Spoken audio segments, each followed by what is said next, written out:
हम लोगों का राजनीति न कोई सपना था और न कोई योजना थी। हम लोग आ गए, जयप्रकाश का 74 आंदोलन हुआ, उसके बाद लोग आए तो हम अपना संघ से जुड़ते हुए यहाँ तक पहुँचे हैं। मोदी सरकार में आप फायर ब्रांड नेता के रूप में जाने जाते हैं। किसी भी सवाल को लेकर के मुखर तौर पे आप जवाब देते हैं। अभी हिंदुत्व को लेकर के लगातार देश भर में एक फैशन सा चल गया है, जिसको जो मन में आ रहा है कुछ भी सनातन पे, हिंदुत्व पे बात करता है। तो क्या लगता है कि ये कोई प्रायोजित राजनीति है या फिर कोई साजिश है? राजनीति भी है और साजिश भी है, क्योंकि सनातन जो है, सनातन सभी जाति, सभी पूजा पद्धति को एक करने के बाद सब सनातन के अंदर ही होते हैं। तो इन्होंने सनातन को ही खत्म करने की योजना बना ली और ये तय किया कि हम विभिन्न जातियों का मोहरा बनाएंगे और हिंदू धर्म को खत्म करेंगे, कमज़ोर करेंगे। कभी बिहार से तो कभी तमिलनाडु से जो राजनेता हैं, कुछ उल्टा पूरे देश में ये योजनाबद्ध चल रहा है। एक तरफ सनातन हिंदू धर्म को समाप्त करना, दूसरे तरफ जब माहौल को गरमाते हुए देखते हैं तो सॉफ्ट हिंदुत्व की बात भी लोग करना शुरू करते हैं। जैसे अभी हमने सुना कि अयोध्या में फलाने जी जा रहे हैं, जिनके खानदान में आज तक 91 के बाद कोई नहीं गया। तो मुझे लगता है कि हिंदुत्व को एक ख़त्म भी करना और फिर एक सॉफ्ट हिंदुत्व की चेहरे को हर राजनीतिक दल में बनाने की योजना। अब जैसे देखिए, उत्तर प्रदेश में समाजवादी हिंदुत्व को समाप्त करने की योजना से उन्होंने एक मुखर वक्ता छोड़ रखा है जी, जो कभी बद्रीनाथ केदारनाथ, कभी बद्री केदार, लेकिन कभी उनके जुबान पर मुस्लिम धर्म की चर्चा नहीं होती, क्योंकि वो जानते हैं कि मुस्लिम धर्म की चर्चा करेंगे तो हमारी खैर नहीं।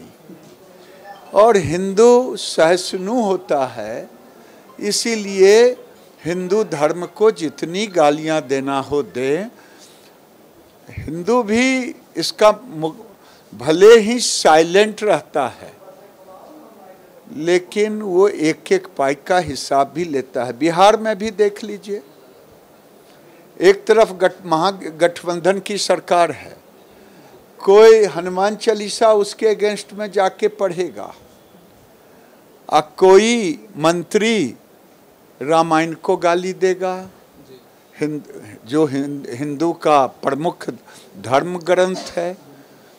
तो ये सोची समझी रणनीति है कि तुम गाली दो, मैं उसके समर्थन में खड़ा रहूंगा। नीतीश कुमार आपके मतलब भाजपा के साथ भी रहे और आज विपक्ष में भी है, तो इन दोनों में जैसे डबल इंजन की सरकार होने और ना होने का क्या फर्क दिखता है? कहाँ? बिहार में? हाँ, बिहार की राजनीति में से देखिए, बिहार में आप केंद्र में भी हैं। बिहार केंद्र में, केंद्र के पैसे अगर बंद हो जाएं, खास करके जिस विभाग से मैं आता हूं, तो इनकी लाल बत्ती बंद हो जाए। अब देखिए, सिंपल एक मनरेगा की चर्चा करें। यूपीए सरकार जिनके साथ अभी हैं, जिसको महागठबंधन, इंडी बिंडी जो भी कहते हैं, 9,500 करोड़ 9 साल में दिया यूपीए सरकार ने, और मोदी जी की सरकार 33,000 करोड़। फिर भी योजनाबद्ध तरीके से उनके मंत्री जिले जिले में जाके गाली देंगे, कहेंगे कि मनरेगा के पैसे देने के लिए, मजदूरों को पैसा देने के लिए केंद्र के पास पैसे नहीं। चोरी और सीना जोड़ी। आवास 55 लाख आवास अगर जोड़ें तो 18 लाख इंदिरा आवास, और इंदिरा आवास देश का बिहार दुर्भाग्य बिहार है, जो पूरे देश में 4 लाख इंदिरा आवास अभी तक अधूरे हैं, उसमें 3 लाख बिहार में है। 4 लाख में 3 लाख केवल जी, ये अपने को तिस्मार बोलते हैं। और भारत सरकार ने 37-18 55 लाख मकान इनको दिया, लेकिन दुर्भाग्य कि इस साल के मार्च में 1,60,000 मकान इन्होंने वापस कर दी। और जब ये हुआ तो उल्टे गाली भी देने के लिए उनके मंत्री ने लिखा कि 13.5 लाख मकान मुझे और चाहिए। अरे भाई, जो दिया वो तो आप वापस कर दिए। ये जो अंग्रेजी पढ़ते हैं कि वृद्धा पेंशन, ये वृद्धा पेंशन में ये आप देखें 6 से 14 5-6 से 14 तक में 3,623.54 करोड़, और हम दिया 10,940.31 करोड़। इसमें वृद्धा पेंशन, दिव्यांग पेंशन, वृद्धा पेंशन, ये सारे पेंशन। लेकिन आप किसी से ब्लॉक में पूछिए तो लोग कहेंगे ये तो हमको राज्य दे रहा है। तो ये इतने बेईमान हैं कि माल महाराज का मिर्जा खेले होली। 5 बड़ी उपलब्धियां मैं जानना चाहूँ, मतलब लोग जनता जानना चाहे, क्योंकि अब मोदी 2 सरकार का कार्यकाल लगभग अब चुनावी साल में प्रवेश कर गए हैं। तो 5 जो बड़े कार्य ग्रामीण विकास विभाग ने राज्य स्तर पर किए। मनरेगा सबसे बड़ा है, जो कहाँ 9,000 9,500 करोड़, कहाँ 33,000 करोड़। आवास, प्रधानमंत्री आवास और इंदिरा आवास बनाने में जो भारत सरकार 30-29 साल में वो केवल 3.25 करोड़ बनाया, और मोदी जी ने 9 साल में 4 करोड़ बनाया। तो ये उपलब्धि है। आपको मैंने गरीबों को आजीविका देने के लिए जो महिलाओं को जेंडर एम्प्लॉयमेंट, कहाँ 2 करोड़ 2.25 करोड़, आज 10 करोड़ पर पहुंच रहे हैं। कहाँ 20,000 करोड़ का बैंक लिंकेज, मोदी जी ने बैंक का पिटारा खोल दिया 7 लाख करोड़ से ऊपर। यानी ग्रामीण महिलाओं के आजीविका को भी दिया, आवास को भी दिया, और नरेगा को मजदूरों के लिए भी दिया। ये सबसे बड़ी उपलब्धि है। ऐसे तो प्रधानमंत्री सड़क योजना अपने आप में अटल जी ने शुरुआत की, और मोदी जी ने इसे तीसरे चरण पर ले जाने का काम किया। वही नहीं, गरीब महिलाओं को जो अभी आपको मैंने जुड़ाया, वृद्धा पेंशन, दिव्यांग पेंशन, विधवा पेंशन, ये सब गांव के गरीबों के लिए ही ऐसी योजना की गई है। बिहार में यदि बात करें बिहार की राजनीति को, तो चाचा भतीजा की जोड़ी जो नई जोड़ी आई है, आपसे दगा दे करके ये गए, इनको कैसे देखते हैं? इनको कैसे देखूं? मैं तो इस रूप में देखता हूं कि नीतीश जी को नीतीश कुमार बनाने में भारतीय जनता पार्टी का हाथ है।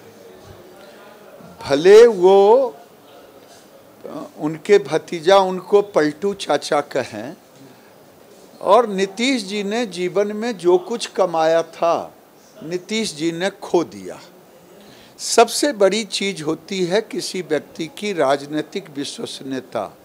आज राजनीतिक विश्वसनीयता उनकी नहीं है। पत्रकारों में पूछिए, कहेगा वो जा रहे हैं बीजेपी की ओर। अब बीजेपी का दरवाजा बंद है। गठबंधन के केंद्रीय मंत्री ने कहा कि यदि नीतीश कुमार एनडीए में आते हैं तो उनका स्वागत है। अब उनका व्यक्तिगत मत हो सकता है।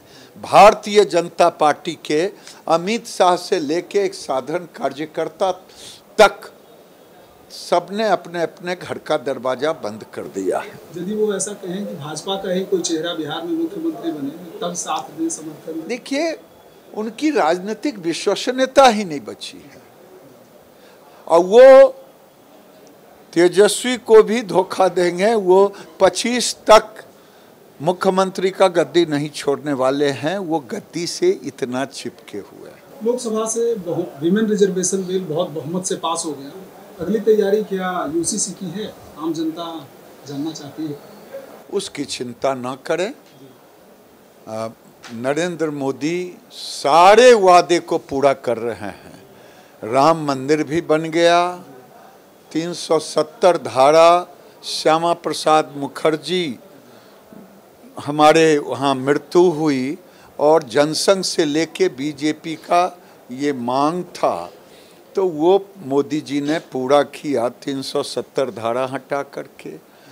वही नहीं, जो हमारे विदेश में, पाकिस्तान में, बांग्लादेश में या अफगानिस्तान में हिंदू सिख, उनके लिए रास्ता भी कानून, नागरिकता कानून के तहत दिया।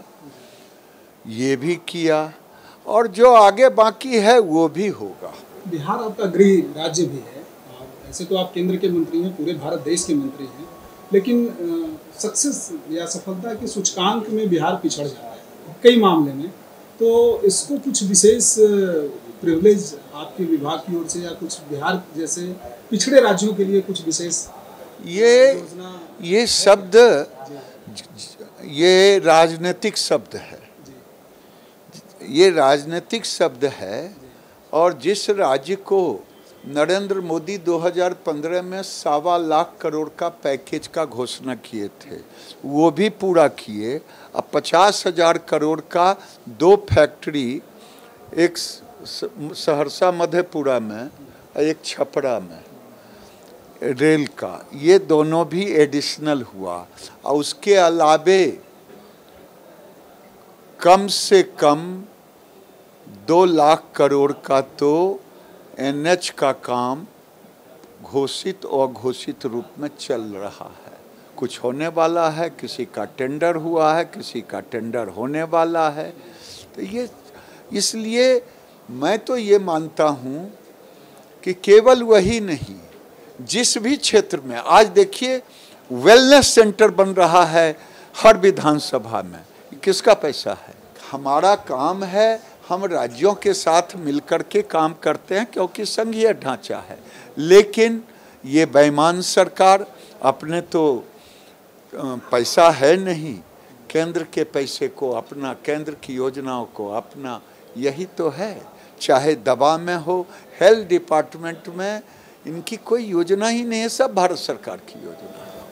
गिरिराज सिंह को राजनीति अपने बूते मिली, खुद संघर्ष करके आए राजनीति में, कोई विरासत में नहीं मिले, किसान परिवार से आते हैं। अब मैं मतलब लोग जानना चाहते हैं कि अब आपकी राजनीतिक विरासत आगे की नई पीढ़ी कोई संभालने को तैयार है? एकदम कई लोग हैं, दर्जन लोग हैं।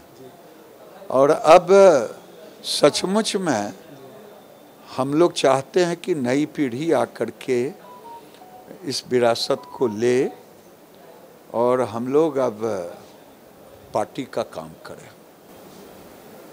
कभी फुर्सत के क्षण में कोई फिल्म वगैरह कभी देखने का समय मिलता है? हाँ, देखा, फुर्सत में क्षण निकाल के देखा। कश्मीर फाइल। अच्छा, कश्मीर फाइल। हाँ, देखा। पिछली बार कश्मीर फाइल। हाँ। उसके बाद भी और कोई फिल्म देखी है? और तो नहीं देख पाया हूँ। अच्छा अच्छा। कहीं कहीं घूमने का शौक है इंडिया में, इंडिया से बाहर? जाता हूँ हर शहर। इंडिया से बाहर तो कभी गया नहीं, 1-2 बार गया था ऑफिशियल। तो ऑफिशियल में इतना बना रहता है टाइट प्रोग्राम, और जब डोमेस्टिक घूमता हूँ वो भी कार्यक्रम में रह जाता हूँ। अलग से कोई वो शायद इस राजनीतिक जीवन में ये मेरे अंश नहीं पूरा होंगे।